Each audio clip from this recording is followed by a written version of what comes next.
Hello everyone. Welcome back to Online Help Guide.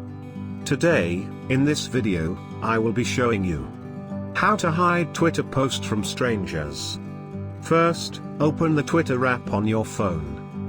Tap on your profile from the top left corner. From the side panel, tap on the Settings and Privacy. Tap on Privacy and Safety from the given option.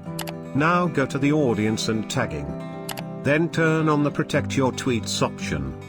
And you will hide the Twitter post from strangers. Thank you for watching Online Help Guide.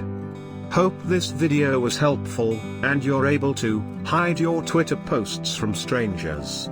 If you like our video, then don't forget to hit the like button on our video and comment down if you have any question or feedback.